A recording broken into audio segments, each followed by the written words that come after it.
I think some of what we have to do is we have to help people to be willing to seek help, because so much of this appears to be just emotionally driven, right? Uh, Even if you look at this video and this shooting, this argument is going on for a while. You know, we cut that down because no one needs to see an argument and you can't hear it, but you can see they're going on for a considerable period of time till someone's emotion gets so high that they decide that they need to pull the trigger on a weapon.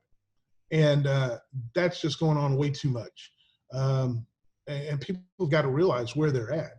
I think um, uh, they themselves have to realize, and if not them, their loved ones and friends have to be willing to step in and say, look, you just seem to be strung too high, and have those conversations, you know, because at the end of this, in this particular video, we show that 3 people are shot, 2 that are in arguments with one another, and then the suspect.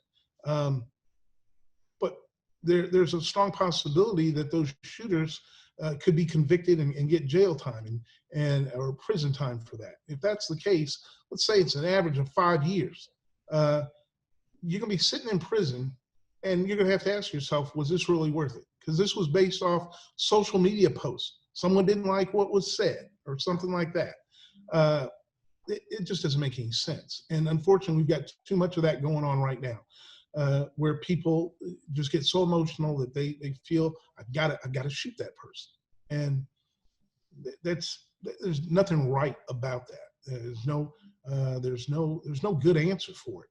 You can't convince me that once that action is done, that anyone really feels that that was the best thing they could do, and they've proven some point. You haven't proven anything. All you've done is got yourself in potential trouble.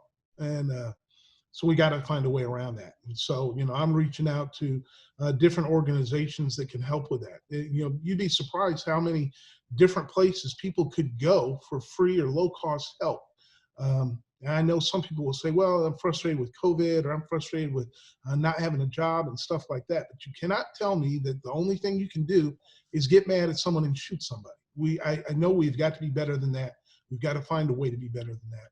Otherwise, we're all going to be dealing with this. And, you know, I can put police in patrol patterns and stuff that help with things, but it's still reactionary.